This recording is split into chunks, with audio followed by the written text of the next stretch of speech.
Good morning, friends. I welcome you all in CA Inter Cost and Management Accounting classes. Today we will discuss practical questions on direct labor cost.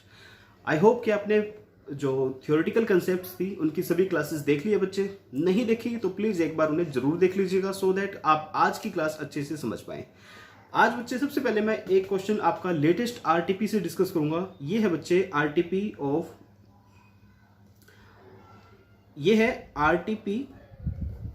May 2020 latest RTP है बच्चे। इसमें से जो question है, अब examiner के दिमाग में क्या चल रहा है हमें थोड़ा सा आइडिया लग जाता है बच्चे आरटीपी से।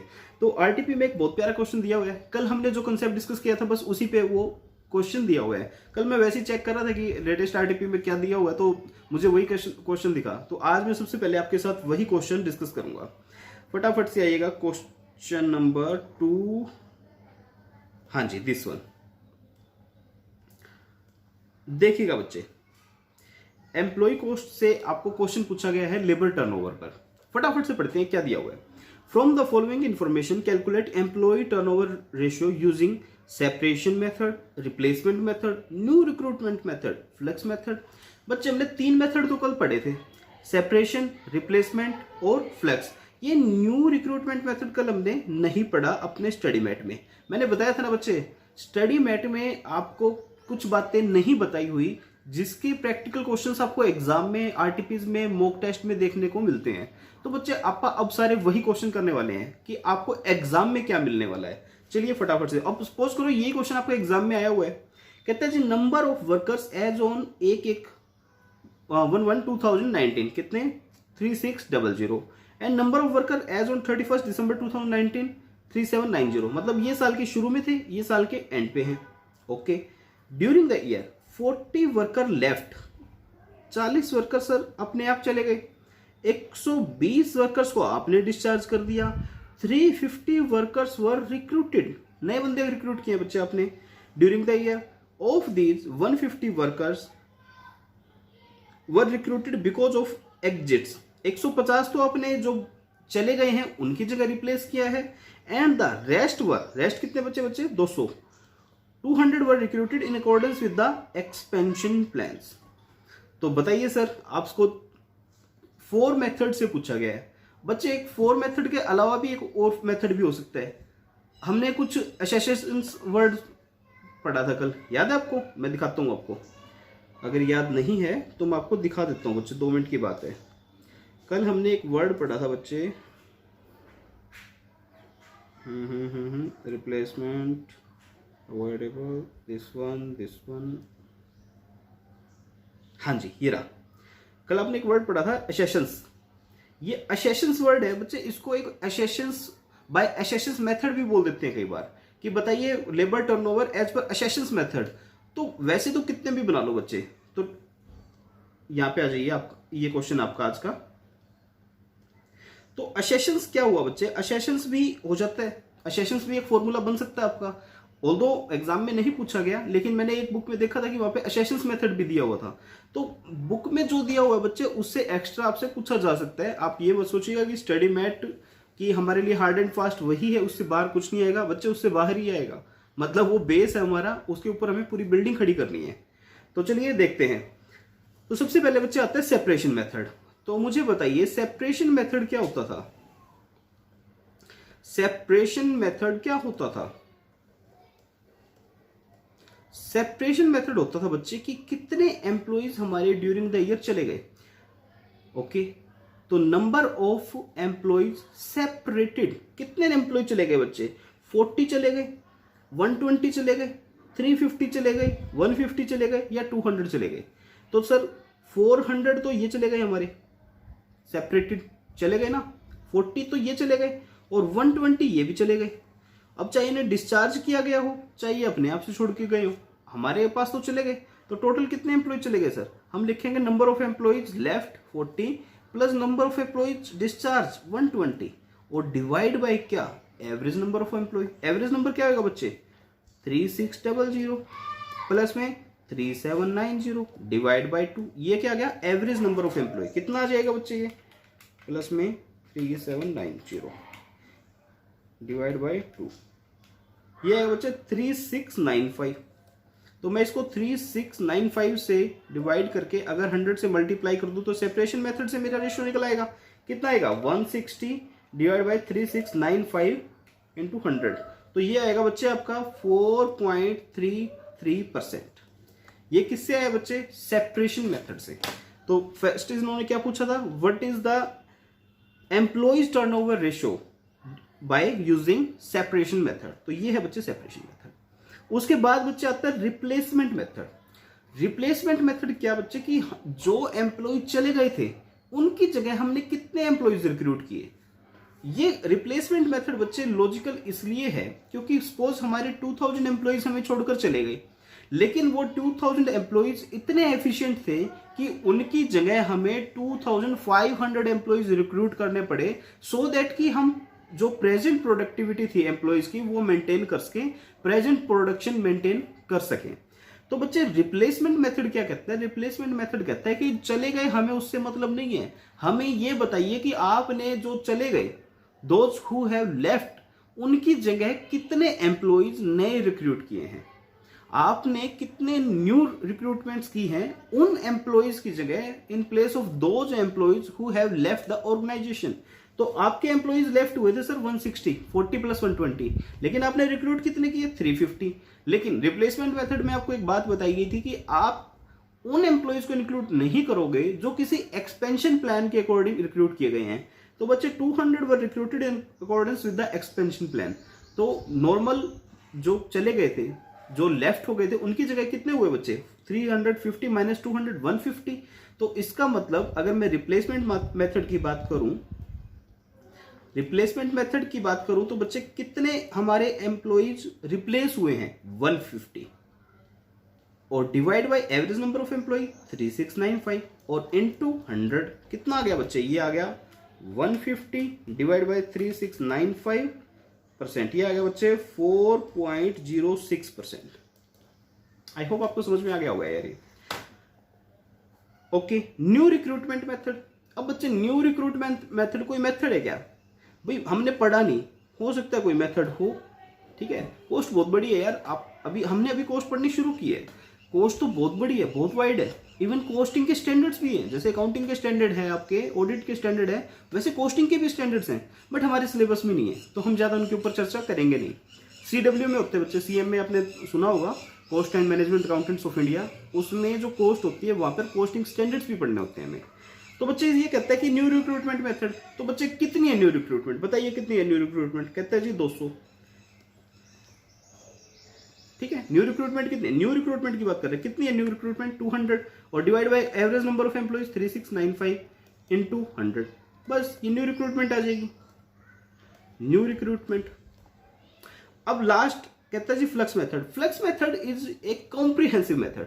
ये कहता है सारे ले लो, नए आए हैं वो भी ले लो, पुराने हैं वो भी उठा लो, सारे उठा लो। कहते हैं टोटल उठा के मेरे को बताओ कितने एम्प्लॉइज रिक्रूट हुए हैं। मैंने कहा सर फ्लक्स मेथड क्या कहेगा? कहता है जी 40 तो चले गए थे, 120 हमने निकाल दिए, प्लस में 350 और रिक्रूट हो चुके हैं, ठीक है, और ऑन एन एवरेज हमारे पास 3695 एम्प्लॉइज थे। तो बताओ कितने एम्प्लॉइज हुए? 160 प्लस में 350, 510 बाई 3695%। 160 प्लस में 350 डिवाइड बाई 3695, 13.80%। बताओ कोई क्वेश्चन था ये? आओ इसके आंसर देखते हैं फटाफट से।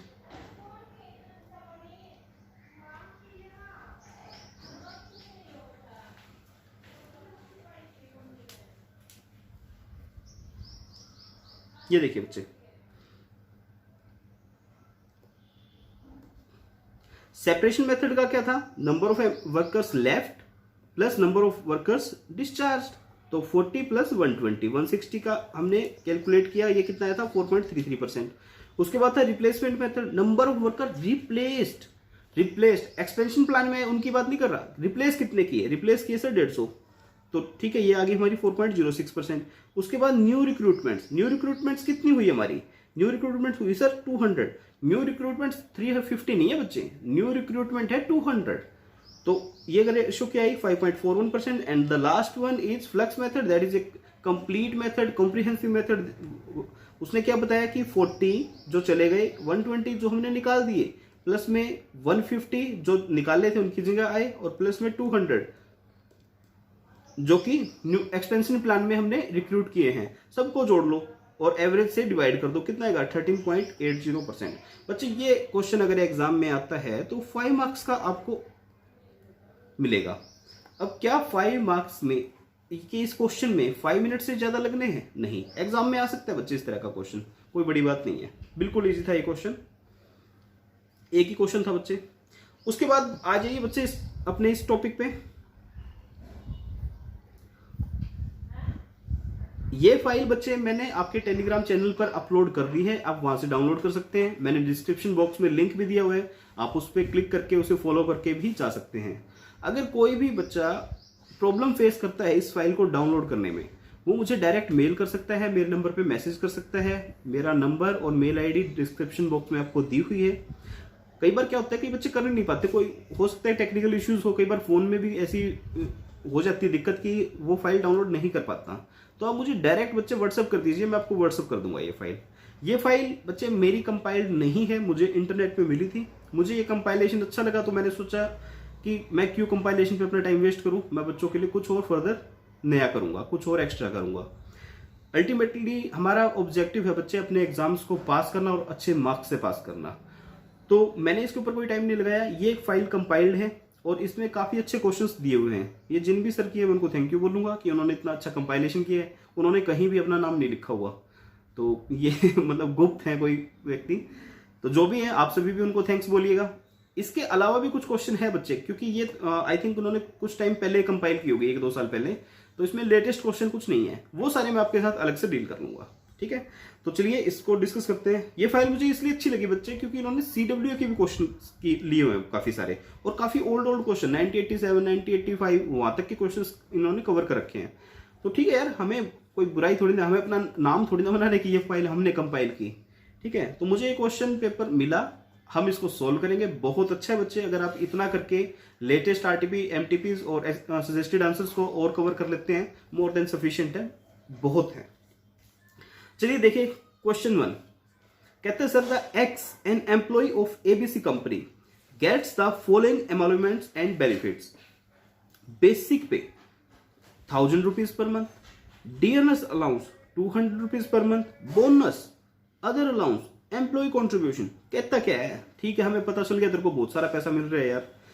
X works 2400 hours per annum, ठीक है जी, out of which 400 hours are non productive. तो ये तो एबनॉर्मल सा लग रहा है, देखते हैं। Treated as normal idle time. बच्चे नॉर्मल आइडल टाइम बोला हुआ है, क्या हम कह सकते हैं 400 नॉर्मल कैसे हो गया? हो सकता है भाई, अगर क्वेश्चन कहते कि सारा का सारा ही नॉर्मल है, कुछ भी काम नहीं करता बंदा, लेकिन सारा का सारा नॉर्मल है वेस्ट, तो क्वेश्चन से आपको हटना नहीं है बच्चे। क्वेश्चन ने आपको बता दिया ना कि 400 नॉर्मल है तो नॉर्मल है। You are required to find out the effective hourly cost of employ x. तो कॉस्ट की पूछ रहा है बच्चे, कॉस्ट पूछ रहा है, एम्प्लॉय की कॉस्ट क्या है? हाँ तो बता देते हैं, कौन सी बड़ी बात है। चलो करते हैं शुरू। मैं आपको एक बात बताना चाहूंगा बच्चे, बेसिक पे और डियरनेस अलाउंस के बारे में एक क्वेश्चन आया था, मैंने ज्यादा डिस्कस इसलिए नहीं किया क्योंकि मुझे पता था आगे क्वेश्चन और आएंगे। बच्चे बेसिक और डीए नो डाउट हमारी सैलरी का पार्ट होता है, एम्प्लॉय कॉस्ट होती है, हमारी पॉकेट में भी आता है, दोनों ही पैसा, बेसिक भी आती है और डियरनेस अलाउंस भी हमारी पॉकेट में बच्चे आता है। बात आती है sir employers contribution to provident fund, ESI। जब ये लिखता है ना, अब इसमें बच्चे क्या लिखा है इसने, employer contribution to PF 10% of salary. अगर बच्चे मान लो ये NDA ना लिखा होता तो क्या करते हैं आप? अब इसमें तो इसने क्लैरिफाई करके दे दिया 10% ऑफ सैलरी NDA। अगर मान लो सिर्फ इतना लिखा होता एम्प्लॉयज कंट्रीब्यूशन टू PF 10%, तो क्या करते बच्चे? ऐसे क्वेश्चंस भी हैं, एग्जाम्स में भी पूछे गए हैं। आप ये ना समझिए कि ये कोई हाइपोथेटिकल सिचुएशन है ना, ऐसे क्वेश्चन एग्जाम में पूछे गए हैं बच्चे। एम्प्लॉयर कंट्रीब्यूशन टू PF अगर आपसे पूछा जाता है तो बच्चे ऑलवेज ध्यान रखिएगा, आपको बेसिक और DA दोनों ही लेने हैं, unless otherwise stated in the question. अगर क्वेश्चन आपको कह देता है कि नहीं sir employer contribution to PF on basic salary only, तो आप बेसिक सैलरी लेंगे। अगर आपको लिख के दे दिया 10% ऑफ सैलरी एंड डीए, जैसे इस क्वेश्चन में दिया हुआ है, फिर तो कोई प्रॉब्लम ही नहीं है बच्चे। लेकिन अगर आपको लिख के नहीं दिया, सिर्फ दिया हुआ है 10%, तो बच्चे आपको बेसिक भी कंसीडर करनी है, डियरनेस अलाउंस भी कंसीडर करना है। आप आई थिंक ये कंसेप्ट इनकम टैक्स में भी पढ़ते होंगे, लेकिन नहीं पढ़ी इनकम टैक्स कोई बात नहीं है, हम 1 अगस्त से शुरू कर रहे हैं अपनी टैक्सेशन सीए इंटर की। तो क्या है बच्चे, ये बेसिक पे और डियरनेस अलाउंस इन दोनों को इंक्लूड करके इसके ऊपर आप पीएफ और ईएसआई की कैलकुलेशन करेंगे। क्वेश्चन में कुछ भी अदरवाइज स्टेटेड है क्लियरली, तो आपको उसको फॉलो करना है।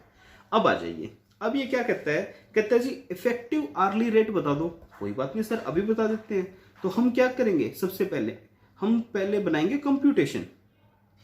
अलग पेज पे बना लो बच्चे, यहां से थोड़ा सा दिखेगा नहीं। हमने क्या कहा, हमने कहा सर कंप्यूटेशन, और कंप्यूटेशन हम किस चीज की कर रहे हैं बच्चे, कंप्यूटेशन ऑफ एम्प्लॉय कॉस्ट।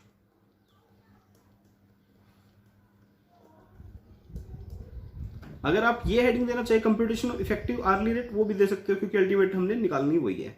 तो सबसे पहले बच्चे इसको बेसिक मिलती है सैलरी, उसके बाद इसको डियरनेस अलाउंस भी मिलता है। कितना कितना मिल रहा है, इसको मिल रही है sir basic salary 1000 per month और डीए 200 पर मंथ। तो बेसिक कितनी मिल रही है सर, 1000 इंटू 12,000। डीए कितना मिल रहा है, डीए मिल रहा है सर इसको 200 पर मंथ, तो 200 इंटू 12 2400। उसके बाद इसे मिल रहा है सर क्या, इसके बाद इसको मिल रहा है bonus 20% of salary and DA. Bonus कितना, सैलरी और डीए का 20%, मतलब 1200 इंटू 20% इंटू 12, कितना आ जाएगा ये,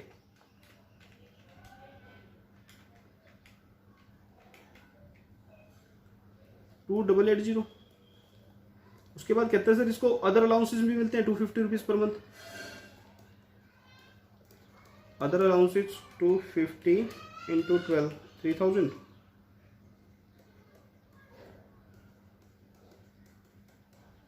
उसके बाद कहते हैं सर उसको मिलता है employees contribution to PF, employees contribution to PF, employees contribution to PF. बच्चे एम्प्लॉय कंट्रीब्यूट कर रहा है पीएफ में, तो क्या ये एम्प्लॉयर की कॉस्ट है, नहीं है, एम्प्लॉयर की कॉस्ट थोड़ी ना, एम्प्लॉय कंट्रीब्यूट कर रहा है बच्चे। अगर एम्प्लॉयर करता तो कॉस्ट होती है एम्प्लॉयर के लिए, एम्प्लॉय कंट्रीब्यूट कर रहा है तो एम्प्लॉय की कोई कॉस्ट नहीं है, एम्प्लॉयर की कोई कॉस्ट नहीं होगी। कहीं और लिखा हुआ है कि एम्प्लॉयर भी कंट्रीब्यूट कर रहे हैं, नहीं, मेरे ख्याल से कहीं नहीं लिखा हुआ। हाँ जी, कहीं भी नहीं लिखा हुआ बच्चे। ये और ये क्या है, एम्प्लॉइज कंट्रीब्यूशन टू पीएफ है बच्चे। यही चीज होती है जो एग्जाम में हमारा क्वेश्चन गलत करवा देती है, क्योंकि एग्जाम में जो हमारा स्ट्रेस लेवल होता है वो बहुत हाई होता है बच्चे। इतना हाई स्ट्रेस लेवल में कई बार क्या होता है, हम इन चीजों को ओवरसाइट कर जाते हैं। हम देखते हैं employers contribution to PF 10% of salary and DA, बस वही क्वेश्चन गलत हो गया 5 नंबर का। 5 मार्क्स की जगह हमारा कितना आएगा, 1 इत्तू सा मार्क। चलिए टोटल करके देखिए।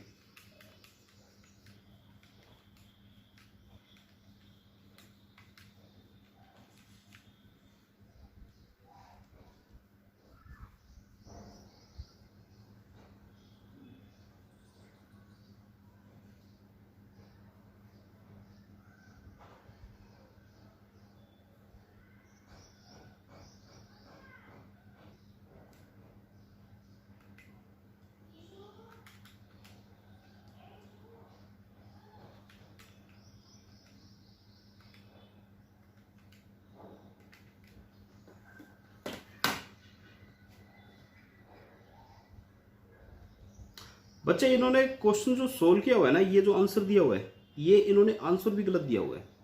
ये आंसर इन्होंने एम्प्लॉयर कंट्रीब्यूशन मान के किया हुआ है कि एम्प्लॉयज कंट्रीब्यूशन तो है ही है, एम्प्लॉयर का कंट्रीब्यूशन भी है, या फिर इसी को ही इन्होंने एम्प्लॉयर कंट्रीब्यूशन कंसीडर किया हुआ है। अगर मैं बात करूं कि ये एम्प्लॉयज कंट्रीब्यूशन टू पीएफ है 10% ऑफ सैलरी एंड डीए, बच्चे पीएफ का कंसेप्ट क्या होता है मैं आपको बता दूं। पीएफ का कंसेप्ट ये होता है बच्चे, एम्प्लॉय जितना कंट्रीब्यूट करता है उतना ही एम्प्लॉयर भी कंट्रीब्यूट करता है, दोनों का पैसा मिलाया जाता है और गवर्नमेंट के पास डिपॉजिट करवा दिया जाता है। ऑल्दो कंसेप्ट तो ये है, लेकिन अगर मैं क्वेश्चन की बात करूं तो क्वेश्चन में हमें स्पेसिफिक इंस्ट्रक्शंस चाहिए होती है। इस पॉइंट पे बच्चे एजम्पशन है, यहां पर इस पॉइंट पे एजम्पशन है। एजम्पशन ये है कि अगर एम्प्लॉय कंट्रीब्यूट कर रहा है तो एम्प्लॉयर भी कंट्रीब्यूट कर रहा होगा इक्वल अमाउंट। लेकिन ये बात अगर आप इग्नोर करना चाहो, आप सुटेबल नोट देके बोल सकते हो कि because this is employ contribution not the employer, hence it is ignored. ठीक है, आप ये बात भी बोल सकते हो। अगर आप ये बोलना चाहो कि no, since the employee is contributing to PF at the rate of 10% and hence it is assumed that employer is also contributing the same amount to the provident fund, दोनों ही नोट सुटेबल है बच्चे। ये जो answer दिया हुआ है ये इस एजम्पशन पे बेस्ड है कि आप जो कंट्रीब्यूट कर रहे हो एम्प्लॉय, उतना ही एम्प्लॉयर भी कंट्रीब्यूट कर रहा है। तो अगर हम उसे और जोड़ लें, एम्प्लॉयर्स कंट्रीब्यूशन, हम बोल रहे हैं बच्चे एम्प्लॉयर्स कंट्रीब्यूशन टू पीएफ, तो कितना आएगा 1000 प्लस में 200 का 10% इंटू 12, तो ये आ जाएगा बच्चे 1440। ये एज्यूम्ड है बच्चे कि एम्प्लॉय ने जितना कंट्रीब्यूट किया है उतना ही एम्प्लॉयर ने भी किया है। एक एजम्पशन पे बेस्ड आंसर है ये। अब इसको आप टोटल करेंगे तो ये आएगा बच्चे 21720। ये क्या आ गई बच्चे, ये आपकी टोटल कॉस्ट आ गई एम्प्लॉय की। उसके बाद कहते हैं जी जो 24 आवर्स वर्क आवर्स हैं उनमें से 400 वो वर्क नहीं कर रहा और वो नॉर्मल है, तो हम क्या करेंगे, डिवाइड बाय इफेक्टिव आवर्स। तो इफेक्टिव आवर्स कितने हुए बच्चे आपके, इफेक्टिव आवर्स हुए सर आपके 2000, तो इफेक्टिव आर्ली रेट कितना आ जाएगा, डिवाइड बाय 2000, ये आ जाएगा बच्चे 10.86 रुपीज। ठीक है बच्चे, तो ये एक एजम्पशन ली गई है कि जितना एम्प्लॉय ने कंट्रीब्यूट किया है उतना ही एम्प्लॉयर ने भी कंट्रीब्यूट किया है। आपके स्टडी मेट में इस तरह की कोई एजम्पशन नहीं है बच्चे। अगर उन्होंने लिखा है कि एम्प्लॉयज कंट्रीब्यूशन टू पीएफ तो वो इग्नोर कर देते हैं। तो ये क्वेश्चन आपके स्टडी मेट का नहीं है शायद, इसीलिए इन्होंने एक अच्छी एजम्पशन ली है। तो इस चीज को आप याद रखिएगा, ये है एम्प्लॉयज कंट्रीब्यूशन। ओके, चलिए सेकंड क्वेश्चन पे आइए। A worker is paid at the rate of 100 rupees per month and a DA of 200 per month. There is a provident fund at the rate of 8 1/3। ये लो बच्चे, अब आपको clear दिख जाएगा। 8 1/3 and the employer also contribute the same amount. ये देखो लिखा हुआ है, employer also contribute the same amount as the employ. अब इस क्वेश्चन में प्रॉब्लम नहीं है बच्चे, इस क्वेश्चन में इन्होंने क्लियरली स्पेसिफाई करके दे दिया, तो आपको कोई एजम्पशन लेने की जरूरत है ही नहीं। The employ state insurance corporation premium is 1.5% of the wages of which 0.5% is paid by the employees. इसका मतलब 1% कौन पे कर रहा है, एम्प्लॉयर कर रहा है, क्योंकि टोटल कितना है 1.5। It is the firm's practice to pay 2 month wages as bonus each year. कहता है जी 2 month की वेजेस जो है हम एज बोनस भी पेमेंट करेंगे। कोई बात नहीं sir. The number of working days in a year is 300 of 8 hours. Out of these, worker is entitled to 15 days leave on full pay. Calculate the wage rate per hour. Wage rate per hour आपसे पूछ रहा है बच्चे, बताइए क्या होगा wage rate per hour. फटाफट से देखो, बहुत सिंपल है बच्चे।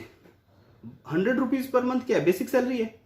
मैं वैसे कैलकुलेट कर दूं, आप इसको करके देखना। 100 इंटू 1200 तो क्या होगी बच्चे, बेसिक सैलरी। डीए कितना है इसका, डीए है सर इसका 200, और 200 इंटू 12 कितना 2400, तो बेसिक प्लस डीए कितना हुआ बच्चे 3600। ठीक है, उसके बाद कहता है जी पीएफ मिलता है।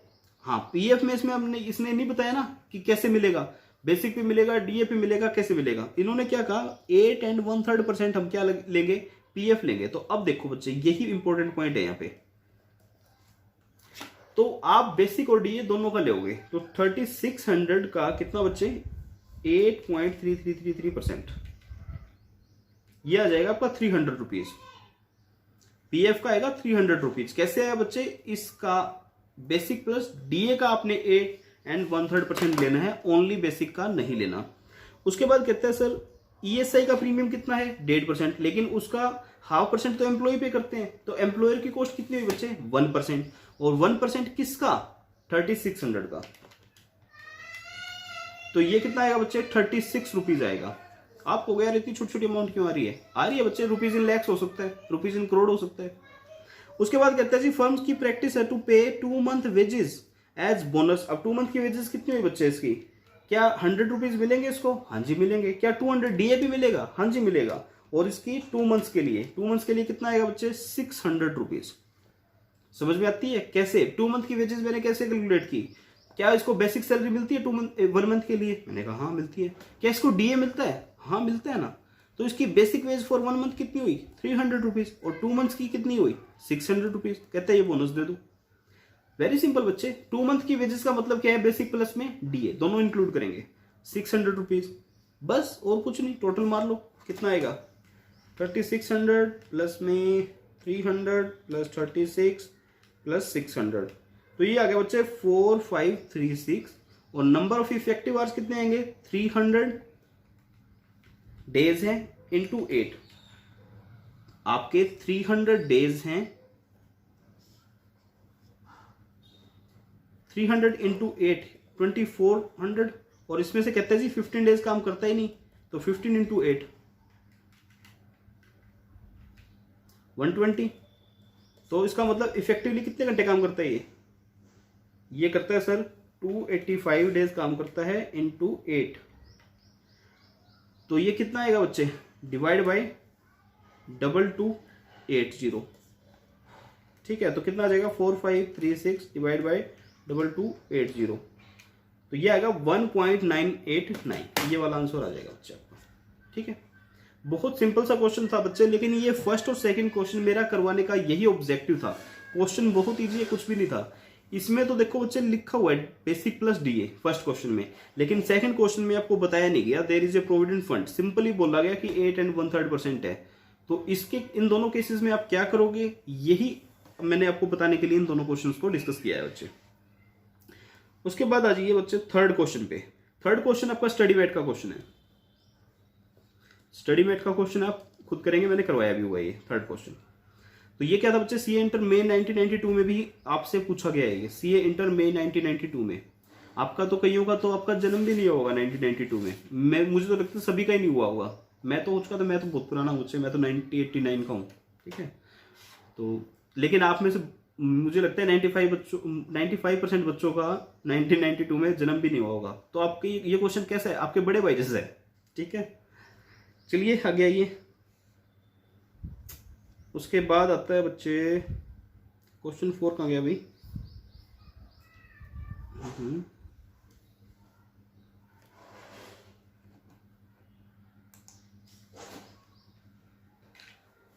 क्वेश्चन 4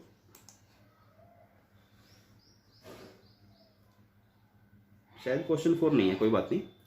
क्वेश्चन 5 पे आइए बच्चे, देखिए इसमें क्या दिया हुआ है। ये भी आपका स्टडी मेट का क्वेश्चन है। मैंने बताया था ये क्वेश्चन मुझे अच्छे से याद है। सिंपल है बिल्कुल, बेसिक पे डीए फ्रिंज बेनिफिट्स दिए हुए हैं, नंबर ऑफ डेज दिए हुए हैं, और कितने आइडल टाइम है आपका, हॉलीडेज या आइडल टाइम वगैरह दिया हुआ है। तो सिंपल सी बात है, आपको सिंपली कैलकुलेट करना है, इजी है क्वेश्चन बिल्कुल। उसके बाद क्वेश्चन 6, हाँ जी क्वेश्चन 6 पे आइए। इंपॉर्टेंट क्वेश्चन है, इंपॉर्टेंट मार्क कर लीजिए, आपके एग्जाम में कभी भी पूछा जा सकता है ये क्वेश्चन। ICWA इंटर जून 1991 में ये क्वेश्चन पूछा गया है। काफी पुराना क्वेश्चन है बच्चे, बहुत अच्छा क्वेश्चन है। देखिए क्या कहता है, कहता है जी an employee of XYZ company gets the following emolument and benefits. Salary 250 rupees per month. अगर मैं वैसी बेसिक कैलकुलेशन करूं तो मैं यहाँ पे लिख लूं, मैंने कहा सर सैलरी, ये आपको छोटा छोटा दिख रहा होगा, मैं बड़ा कर देता हूं इसको, अब सही दिखेगा। देखो सर, कहते हैं सैलरी कितनी है, सैलरी है सर इसकी 250 रुपीज पर मंथ। तो 250 इंटू 12 कितना हो जाएगा, आई थिंक 3000 हो जाएगा ना। हाँ जी, कहते हैं सैलरी है इसकी 3000। ओके, उसके बाद कहते हैं जी डियरनेस अलाउंस। बस इसमें बच्चे ये कंसेप्ट है, यही एक पॉइंट है इस क्वेश्चन में, इसी क्वेश्चन में इसी की जान है और कुछ भी नहीं है। कहता है डियरनेस अलाउंस कितना, कहता है on first 100 rupees of salary 400। Okay, कहता है नेक्स्ट 100 पे फिर से 100। ओके, कहता है और balance of on balance every 100 rupees 50 और पार्ट देयर ऑफ। कहते हैं जी शुरू के 100 पे तो आपको मिलेंगे पूरे 400 रुपए, मैंने कहा अगर मैं यहाँ कैलकुलेट कर लेता हूँ एक बार, या पेज पे आ जाओ यार। मैंने कहा शुरू के 100 पे आपको मिलेंगे 400 रुपीज, मतलब ये है सैलरी और ये है डीए। अगर किसी एम्प्लॉय की सैलरी 100 रुपीज है तो उसको डीए कितना मिलेगा, 400 रुपीज। 100 तक की बात कर रहा है। कहता है 100 से ज्यादा हो तो कहते हैं जी अगले 100 पर नेक्स्ट 100। ठीक है, नेक्स्ट 100 का मतलब क्या, अगर किसी व्यक्ति की सैलरी 200 रुपीज है तो कहते हैं जी उसको 400 तो ये मिलेंगे 100 रुपए और मिलेंगे, टोटल कितना मिलेगा 500 रुपीज। मतलब किसी व्यक्ति की सैलरी 200 रुपीज है तो उसका डीए कितना होगा 500 रुपीज। फिर कहता है अगर उससे भी ज्यादा हुई तो किसी की सैलरी, मैंने कहा जी नेक्स्ट 100 पे कितने रुपीज मिलेंगे 50 रुपीज।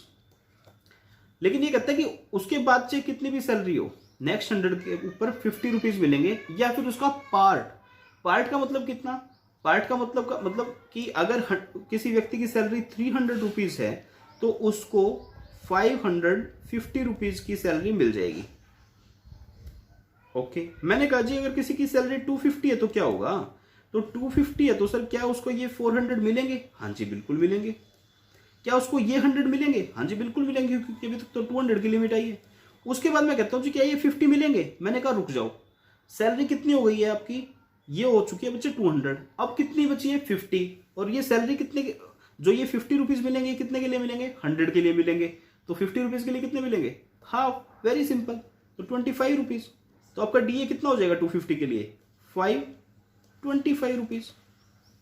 बस यही क्वेश्चन था बच्चे। अगर आप इसमें 550 ले लेते हो तो गलत है, क्योंकि लिखा हुआ है कि ₹50 और पार्ट देयर ऑफ, तो पार्ट देयर ऑफ कितना होगा 25 रुपीज होगा बच्चे, और डीए हो जाएगा आपका 525 रुपीज। अब आ जाओ क्वेश्चन पे क्या कहते हैं।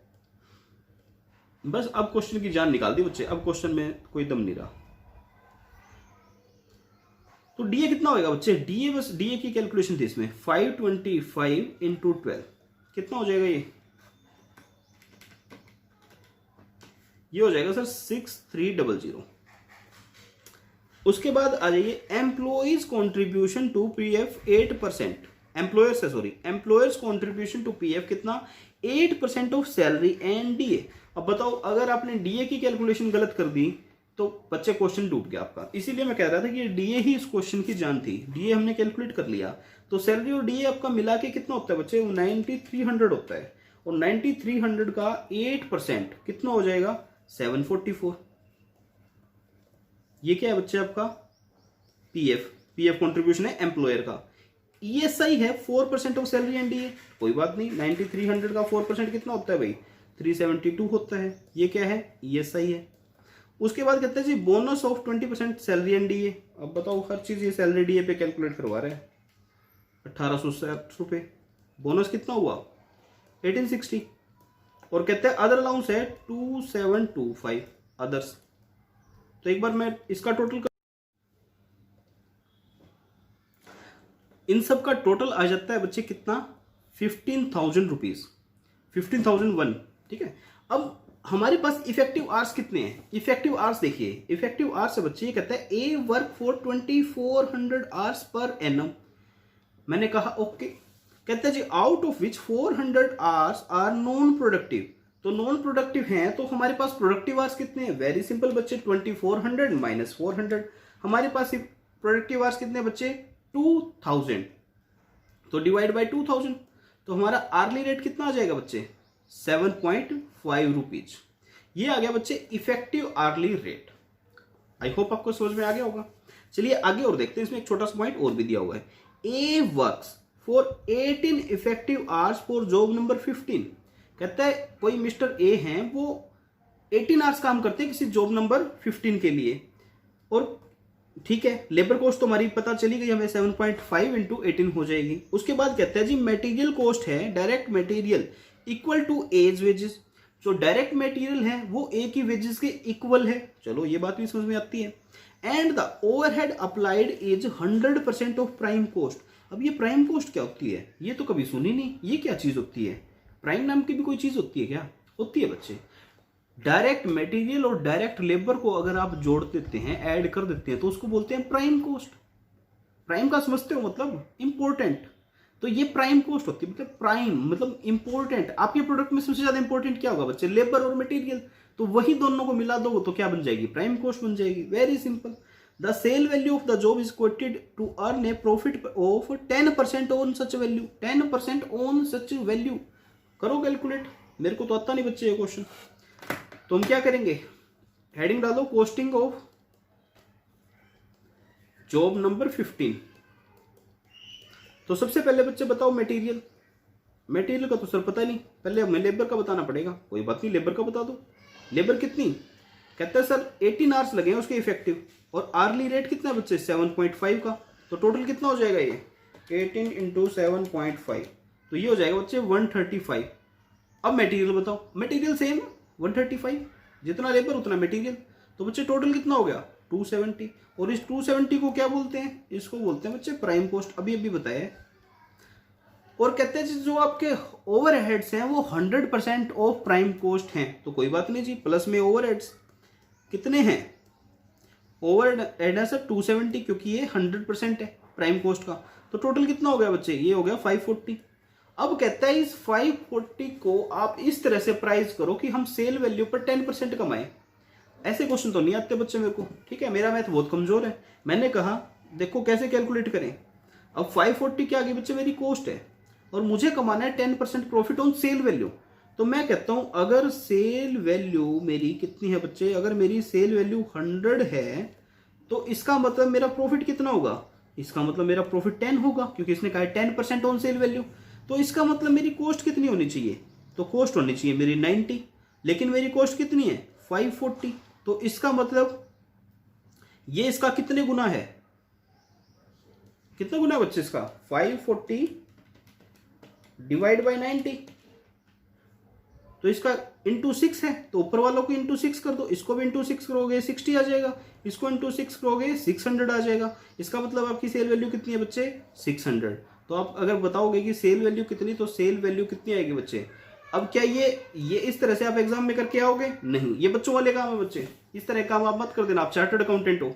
आप क्या करोगे? Sale value equal to 540 divide by 90%, क्योंकि ये तो 90% है। 100 में से लेस करेंगे 10%। 100 अगर सेल वैल्यू है, 10% प्रॉफिट कमाते हैं, तो इसका मतलब कॉस्ट कितनी? 90। तो अगर मेरी ये 540 है, ये भी तो 90% के बराबर हुई ना। इसलिए सेल वैल्यू कितनी आ जाएगी बच्चे? 600 रुपीज। आई होप आपको इस तरह के क्वेश्चन आते होंगे। मेरा इन क्वेश्चंस में हाथ तंग है बच्चे, ठीक है। तो आप मेरी हेल्प किया करो, ठीक। और ये इस तरह का, ये जो मैंने अभी करके दिखाया है ना, ये बचकानी हरकत आपको नहीं करनी एग्जाम में। ये तो समझाने के लिए किया था बच्चे, ठीक है। आपके जो गवर्नमेंट जॉब के एग्जाम होते हैं ना बच्चे, उनमें यही चीजें सिखाई जाती है। मैंने देखा है, एक दो बार मैंने खुद में भी करके देखा, ठीक है। समझने के लिए बड़ा आसान है, मतलब जिसको कॉमर्स की नॉलेज नहीं है, जो सीए नहीं है, वो इस तरह से ये तरीके लगा के है ना बच्चे इसकी कैलकुलेशन करता है। तो मुझे भी अच्छा लगा यार। मैं भी सोचा चलो कभी डिस्कस करूंगा अपनी क्लास में, लेकिन ये अपने एग्जाम में नहीं करना। एग्जाम में आपने ये करके आना है,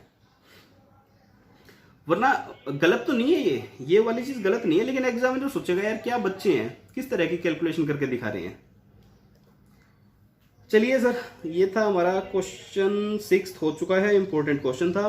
उसके बाद आइए क्वेश्चन 7। क्वेश्चन 7 जो है ये आपका क्वेश्चन 7 सर स्टडी मैट में इस तरह का क्वेश्चन दिया हुआ है। इस तरह का दिया हुआ है, सेम नहीं दिया हुआ, लेकिन मैं ये करवा देता हूँ ओरली, बिल्कुल सिंपल है।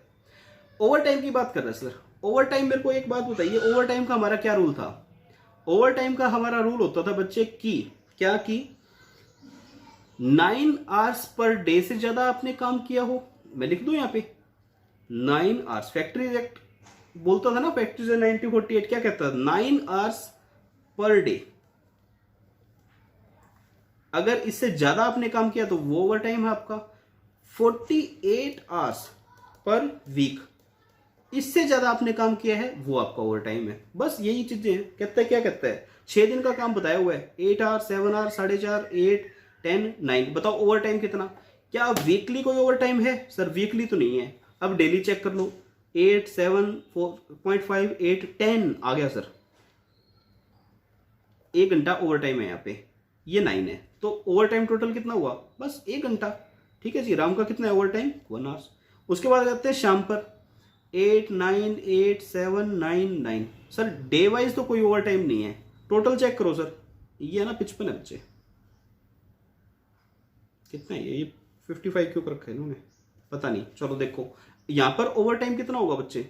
हमने कहा सर ये है ना डे वाइज तो कोई ओवर टाइम नहीं है, तो मैंने कहा भाई डे वाइज नहीं है तो वीकली चेक कर लो। हमने वीकली चेक किया सर, हमने कहा 8 + 9 + 8 + 7 + 9 + 9 हमारा आ गया बच्चे 50। ये 55 नहीं है बच्चे, 50 है ये हमारा आ गया सर 50। और हमने क्या कहा था 48 आवर से जितना एक्स्ट्रा होगा तो कितने आए +2, और यहाँ पर कितने आया था +1 आया था। तो शाम को कितना मिलेगा 2 आवर्स का ओवर टाइम मिलेगा। बिल्कुल सिंपल है बच्चे, कुछ इसमें बताने वाली बात है ही नहीं। उसके बाद देखिए सर आगे आ जाइए।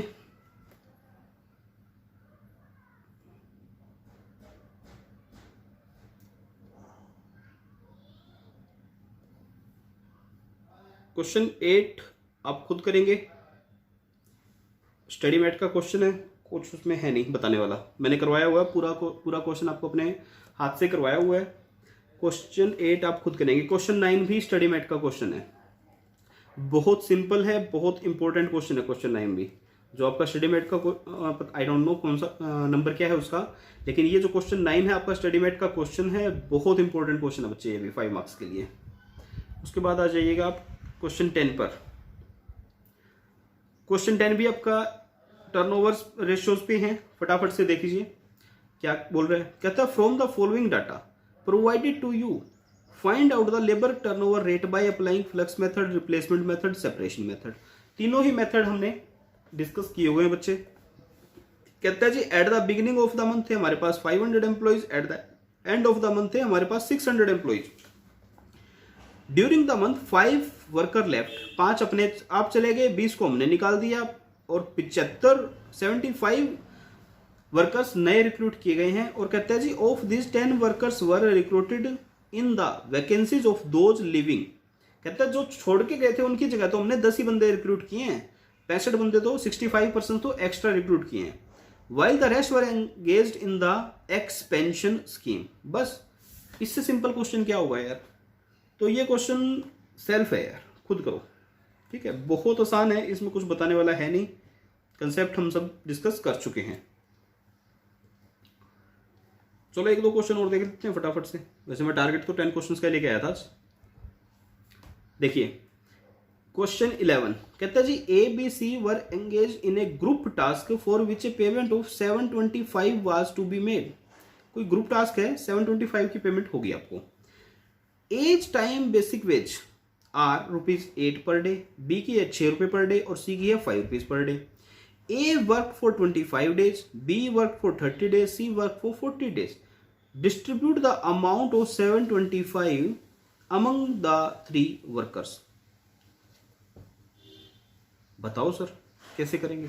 कहता है जी ए का लेबर का जो रेट है, ए कितने रुपए से लेता है 8 रुपए के हिसाब से, बी लेता है 6 रुपए के हिसाब से, और सी लेता है 5 रुपीज के हिसाब से। काम कितना किया सर, ए ने काम किया है 25 डेज, बी ने काम किया है 30 डेज, और सी ने काम किया है 40 डेज। तो रेशियो निकल आएगी यार।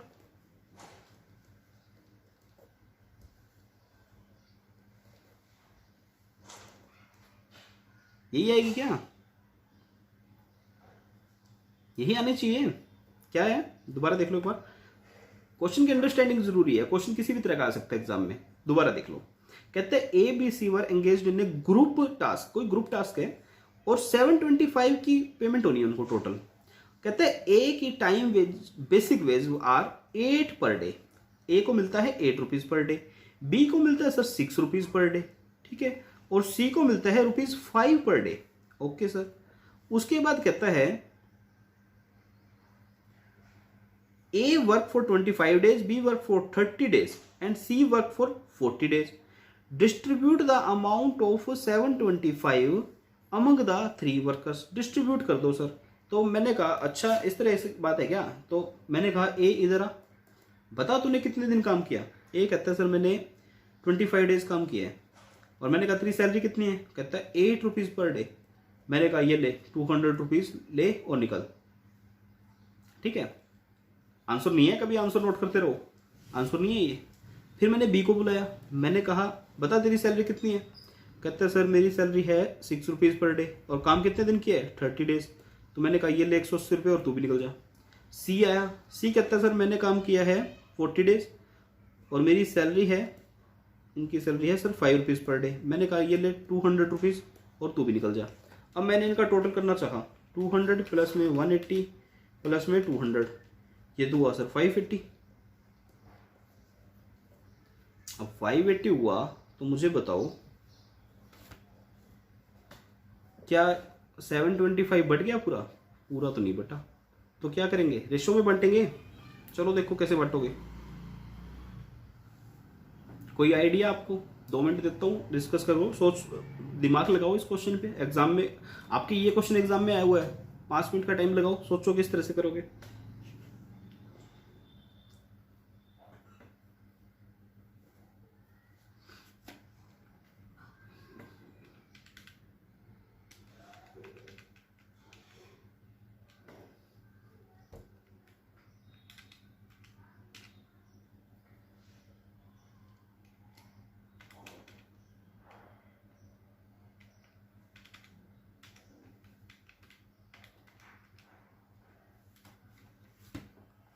हाँ जी करें शुरू। देखिए बच्चे, यही रेशियो होगी आपकी, ठीक है, ये रेशियो बन जाएगी। कैसे बनेगी मुझे पता था, आप लोगों को पता है। ये रेशियो बनेगी सर आपकी, क्या बनेगी, 20:18:20, ये रेशियो हो जाएगी। इसको और सोल्व करना चाहते कितनी हो जाएगी, 10, 9, 10, ठीक है। या फिर सिंपली आप सिंपली ये भी बोल सकते हो कि हमको बांटना है 725, ए को मिलना है 200 आउट ऑफ 500। बस ए को कितना मिलेगा सर, तो ए को मिलेगा 725 इंटू 200 डिवाइड बाई 580, ए को मिलेगा सर 250। फिर बारी आई बी की, बी को कितना मिलेगा 725 इंटू बी की कितनी सैलरी बननी चाहिए 180 आउट ऑफ कितने 580, तो बी को कितना मिलेगा 725 डिवाइड बाई 580 इंटू 180, बी को मिलेगा सर 225। और इसी तरह सी को कितना मिलेगा 725 इंटू 200 डिवाइड बाई 580, ये एक बराबर ही मिलेगा कितना 250 रुपीज़। अब इसका टोटल करके देख लो बच्चे, ये सेम ही आपको मिलेगा। एक बार इसको इस साइड कर देता हूँ मैं, ये इनकी रेशियो के अकॉर्डिंग इनकी डिस्ट्रीब्यूशन हो जाएगा। तो ये 200, ये गलत है बच्चे, ये इस साइड आएगा, ये इस साइड आएगा, ठीक है। ये आंसर गलत है, 11th क्वेश्चन का आंसर गलत है बच्चे, इसको ठीक कर लेना। मैं इसीलिए ये फाइल शेयर नहीं करना चाहता था पहले आपसे, क्योंकि इसके कई आंसर्स में गलती है, तो उन आंसर्स को मैं आपको रेक्टिफाई करवाता चलूंगा, क्योंकि मैं खुद इसमें से आपको करवा रहा हूं। अभी आप खुद करते तो इसमें कंफ्यूज होते। चलिए क्वेश्चन 12 और देखिए फटाफट से, क्या कहना चाहते हैं ये। The cost accountant of Y limited has computed labour turnover rate for the quarter ended 31 March 1997 as 10%, 5% and 3% respectively under flux replacement and separation method. If the number of workers replaced during the year is 30, find out the number of worker recruited and joined and worker left and discharged. Study mat का question है बच्चे, करवाया हुआ है मेरा, खुद कर लेना। ये स्टडी मैट का क्वेश्चन आपका 11 क्वेश्चन नंबर 12। ओके सर, उसके बाद क्वेश्चन 30 कल की क्लास में करेंगे। मैं इसके ऊपर पेंडिंग लिख रहा हूँ, ये कल की क्लास में करेंगे क्वेश्चन 13।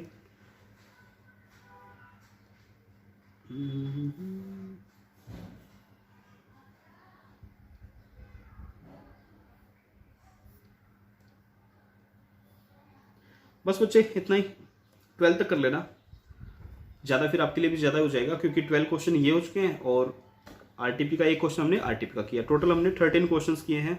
13 के 13th क्वेश्चन आप अपने हाथ से एक बार करके देखेंगे। आपने अगर कोई रजिस्टर मेंटेन किया हुआ है तो आप उस रजिस्टर में इनकी कॉपी कीजिएगा। जो ये नोट्स हैं इनके प्रिंट आउट ले लीजिए, सो दैट कि आपको इन फ्यूचर कोई प्रॉब्लम ना हो। और इन नोट्स पे आप नोटिंग कर सकते हो, जो मैं आपको इंपॉर्टेंट पॉइंट्स बताता हूँ, आप कोई भी इस तरह का, जैसे मैं हाथ बनाता हूँ, ये आप हाथ वगैरह बना के अपनी नोटिंग कीजिए। अगर आप अपनी नोटिंग करेंगे तो आपको रिवीजन में बहुत आसानी रहेगी। आप ये लिखिए कि क्वेश्चन किस क्वेश्चन में कौन सी बात डिफरेंट है। आप अपने नोट्स बनाइए। जब आप नोट्स बनाओगे तो अब आपकी रिवीजन में आपको कम से कम टाइम लगेगा। एक तो बच्चे आप 50 क्वेश्चंस अपने हाथ से करके देखो। एग्जाम में ऐसा पॉसिबल नहीं होता कि आप 50 क्वेश्चंस, एग्जाम में तो बच्चे 50 क्या 5 क्वेश्चंस नहीं कर सकते आप एक सब्जेक्ट के एक चैप्टर के। तो आपको बच्चे क्या करना होता है, आपको ज्यादा से ज्यादा अपने नोट्स बनाने होते हैं। नोट्स में भी कैसे, आप शॉर्ट फॉर्म लिखेंगे। जैसे मैं आपको आज की बात बताता हूं, आज हमने कुछ बातें की थी बच्चे इसमें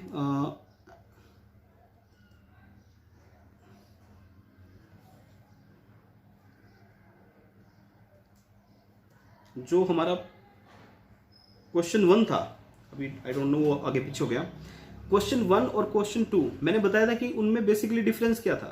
उनमें बेसिकली डिफरेंस था सैलरी और डीए का। क्वेश्चन 1 में आपको लिख के दिया था कि सैलरी और डीए पे कंट्रीब्यूशन होगा पीएफ का। क्वेश्चन 2 में आपको बताया नहीं गया था कि कंट्रीब्यूशन कैसे होगा, डीए सैलरी पे होगा या ओनली सैलरी पे होगा या बोथ पे होगा। तो ये पॉइंट आप बच्चे किसी कॉपी के किसी कॉर्नर पे या अपने जो आपने अगर आपने प्रिंट लिया होगा तो वहीं आप लिख लेना कि in the absence of information about the contribution we will take salary plus TA for the purpose of contribution. आप ये बात कहीं ना कहीं लिख लेना।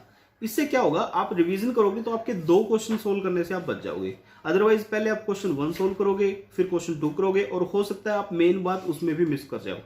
तो सबसे इंपॉर्टेंट बात है बच्चे, आप अपने नोट्स जरूर मेंटेन कीजिए। यही आपकी सक्सेस का सबसे बड़ा मूल मंत्र है। तो बच्चे आज की क्लास में इतना ही। Thank you very much friends. 1 अगस्त से मैं आपको एक इन्फॉर्मेशन देना चाहूंगा, मैंने अपने टेलीग्राम चैनल पे भी आपको दी है। 1 अगस्त से बच्चे हम डायरेक्ट टैक्स की क्लासेस शुरू करने जा रहे हैं। हमारा वही लगभग एक घंटे की हमारी क्लासेस रहेगी, और इसी तरह से हम study mat, RTP, suggested answers और अदर प्रोफेशनल बॉडीज जैसे आईसीएसआई है, सीएस है, सीएमए है, इनमें भी जो इंपॉर्टेंट क्वेश्चंस पूछे गए हैं वो सभी के सभी हम डिस्कस करते हुए बच्चे चलेंगे। तो अपने फ्रेंड्स को रेफर कीजिएगा। अपना यूट्यूब चैनल है बच्चे, आपका सबका अपना है, उसे सब्सक्राइब कीजिए। और क्लासेस प्लीज यार ऑनलाइन देखा करो, डाउनलोड मत किया करो, थोड़ा सा अपना नेट यूज करो, ठीक है। प्लीज ऑनलाइन क्लासेस देखिए, मुझे उससे पता चलेगा कि आप में से कितने बच्चे इन क्लासेस का बेनिफिट ले रहे हो, सो दैट कि मैं आपके लिए और भी ज्यादा कुछ करूंगा। So thank you very much friends, bye bye, God bless you, take care.